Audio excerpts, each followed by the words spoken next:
The summer of 1969 was supposed to represent freedom. Los Angeles was the center of dreams. Hollywood was creating stars. Young people believed they could change the world.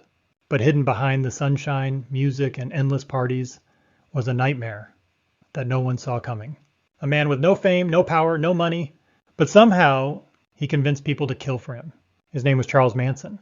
And the group that followed him would become known as the Manson Family, a name that would forever be connected to one of the darkest nights in American history. Because on August 8, 1969, inside a beautiful Hollywood home overlooking Los Angeles, 5 innocent people were murdered. One of them was a young actress named Sharon Tate. She was 8.5 months pregnant. Her life was almost complete. She had fame, a successful career, a husband she loved. She was waiting for the birth of her first child.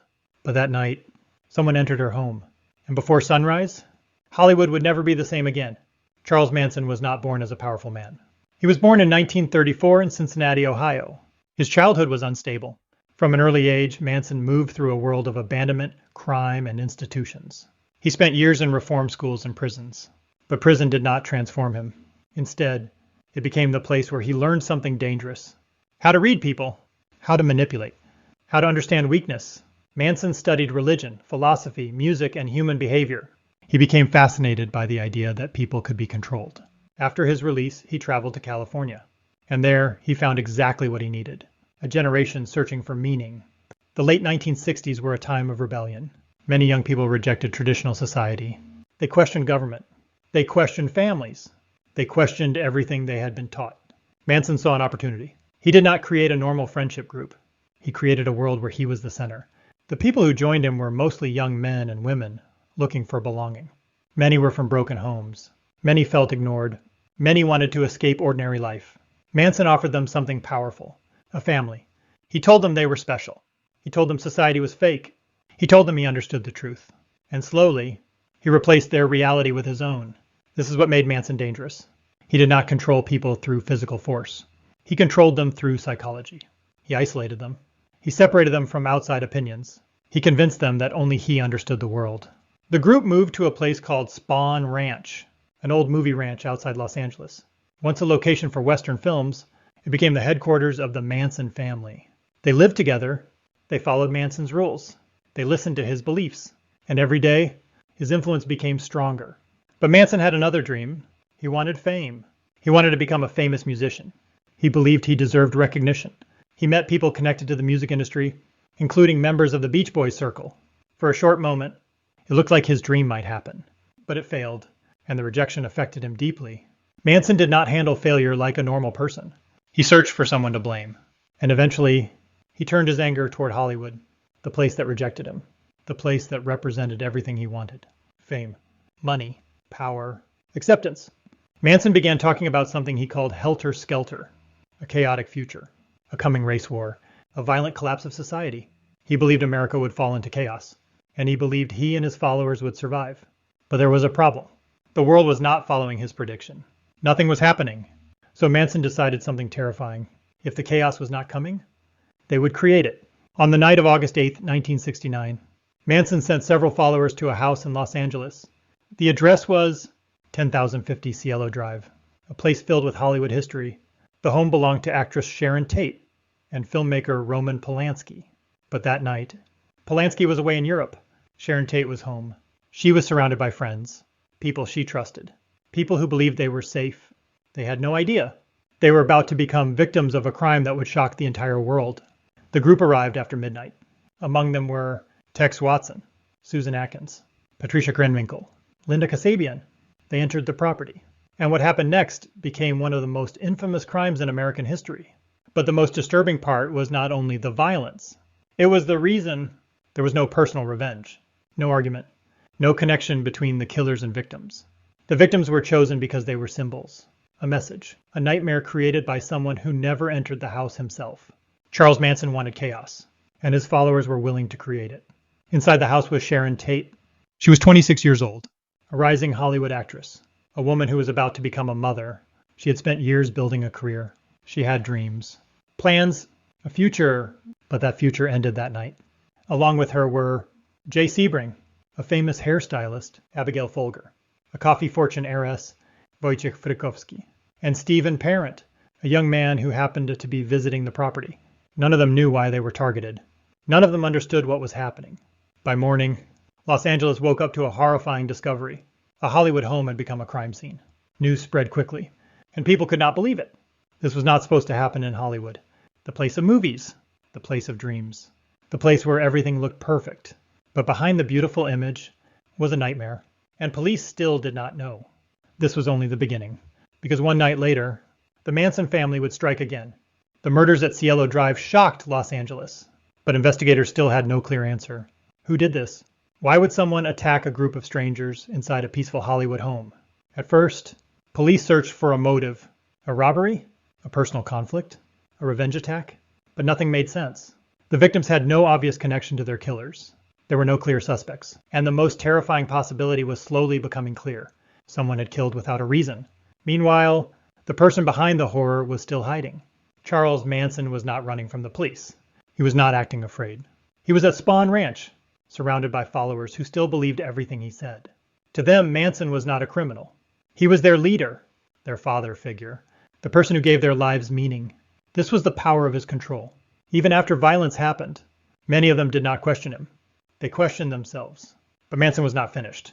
The night after the Tate murders, he wanted more. He believed the first attack was not enough. He wanted another crime scene, another message, another sign of chaos. This time, the target was not a Hollywood mansion. It was the home of Leno and Rosemary LaBianca, a successful couple living a quiet life in Los Angeles. They had no connection to Sharon Tate, no connection to Manson. They were simply chosen. On August 10, 1969, Manson and several followers entered the LaBianca home. Unlike the previous night, Manson himself was involved in controlling the situation. The couple was restrained, and later, the house became another horrific crime scene. Leno and Rosemary LaBianca were murdered. 2 more innocent lives were gone, and once again, the killers left behind something disturbing. Words written inside the home. Messages meant to create fear. The investigators now faced something unusual. These crimes were not only murders. They were a performance, a message, a psychological attack. The city of Los Angeles was terrified. People started locking their doors. Hollywood stars became afraid. The question everyone asked was, who could do this? And more importantly, would they do it again? The killer was still free. The public did not know that the answer was closer than anyone imagined. The investigation moved slowly. At first, police did not connect the Tate murders and LaBianca murders. Different victims, different locations, different circumstances. But eventually, small pieces started connecting. A name appeared, Charles Manson. At first, investigators did not understand his role. They knew he was associated with strange young people living at Spahn Ranch, but they did not know the full truth. Not yet. The breakthrough came from inside. A former member of the Manson family began talking. People close to the group started revealing what happened. One of the most important witnesses was Linda Kasabian. Unlike others involved, she became a key witness for prosecutors. She described the events. She described Manson's influence. She described how a group of ordinary young people became willing to commit unimaginable crimes. And suddenly, the impossible became clear. The killers were not random. They were followers, and behind them was Charles Manson. When police arrested Manson, many expected him to look like a dangerous criminal. But the reality shocked people. He did not look like a movie villain. He was not physically powerful. He was not a traditional criminal mastermind. He looked like someone ordinary, and that was part of what made him frightening. The danger was not his appearance. It was his ability to influence others. The trial became one of the biggest media events in America. People watched every detail. The courtroom became a stage, and Manson seemed to understand attention. Even inside the courtroom, he continued trying to control the image around him. He carved an X into his forehead, a symbol that he was separated from society. Later, it became an even darker symbol. Some followers copied him. They continued showing loyalty. Even after everything, the prosecution argued that Manson created the entire idea, that he manipulated his followers into committing murders for his vision. The defense tried to argue about the mental state and responsibility of those involved. But one question remained: how much power can one person have over another? Can someone convince another human being to do something they would never normally do? The answer was becoming clear. Manson did not need to be in the room. He did not need to hold the weapon. His greatest weapon was influence. He created a reality where his followers believed violence was necessary. They were not just following instructions. They believed they were part of something bigger, a movement, a mission, a war. But the darkest question remained. Were they victims of manipulation? Or were they responsible for their choices? America struggled with that question because the Manson family crimes were not only about murder, they were about human behavior, about vulnerability, about how easily someone searching for meaning can become trapped by the wrong person. The trial continued. The evidence became overwhelming. And eventually, Charles Manson and several followers were convicted. The man who wanted to become famous became famous for the worst possible reason. Not as a musician, not as a revolutionary, but as the leader of one of America's most infamous crimes. But even after the verdict, the story was not over, because the Manson family left behind something more disturbing than the murders themselves. A question that still haunts people decades later. How did ordinary young people become capable of such horror? And could it happen again?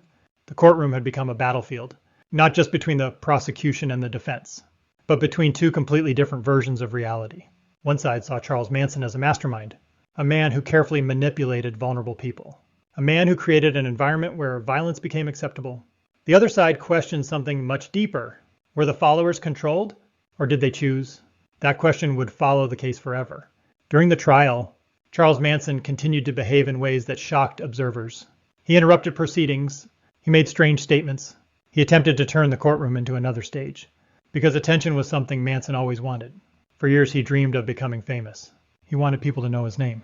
And now, millions of people did, but not for music, not for success, not for anything positive. His name became connected with fear. The prosecution built their case around one central idea. Manson was not just present. He was the reason. They argued that he created the belief system that pushed his followers toward murder. He convinced them that society was about to collapse. He convinced them that they had a special role, and he convinced them that violence was necessary. The murders were not random acts. They were part of a fantasy created inside Manson's mind. But the most disturbing part of the story was the loyalty some followers continued to show, even after the murders were exposed, even after the victims had names, families, dreams. Some members still defended Manson. They believed he was misunderstood. They believed he was their leader. This showed just how powerful psychological control could become, because control does not always look like chains. Sometimes it looks like devotion. In 1971, Charles Manson was convicted of murder. He received a death sentence. Several followers were also convicted. But before the punishment could happen, California changed its death penalty laws. Manson's sentence was changed to life imprisonment. The man who wanted to control the world would spend the rest of his life behind bars. For many people, that should have been the end. The killer was caught. The trial was over. Justice had happened. But the Manson case remained alive, because the mystery was not only, what did they do? The bigger question was, why did they do it? Charles Manson's story reveals something uncomfortable about human psychology. People often imagine dangerous individuals as obvious, someone who looks evil, someone who acts different, someone everyone can identify. But Manson did not gain followers by appearing dangerous. He gained them by appearing understanding. He listened. He offered answers. He gave people a place where they felt accepted. And slowly, he replaced their own judgment with his. Many experts describe groups like the Manson family as examples of extreme influence. The process often begins quietly. First, a person feels disconnected. Then someone offers them belonging.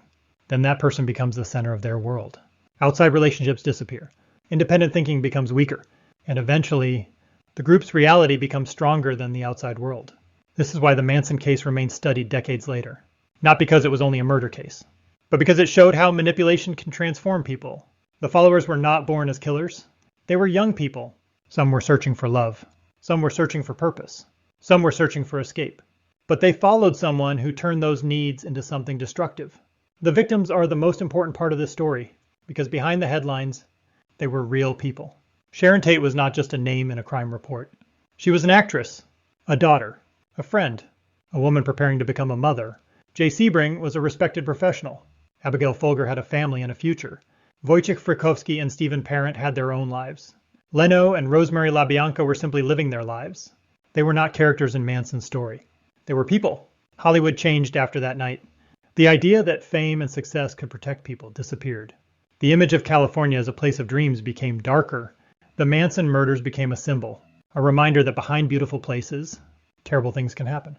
Charles Manson died in prison in 2017, but his name remains one of the most recognizable in true crime history, not because he was powerful, not because he achieved his dreams, but because he showed something terrifying. A person does not always need physical strength to destroy lives. Sometimes, the most dangerous weapon is influence. The Manson family murders were not only about a group of killers, They were about manipulation, about obsession, about the human need to belong, and about how one person's ideas can become another person's nightmare. Because the darkest monsters are not always the ones hiding in the shadows. Sometimes they are the ones who convince others to walk into the darkness with them.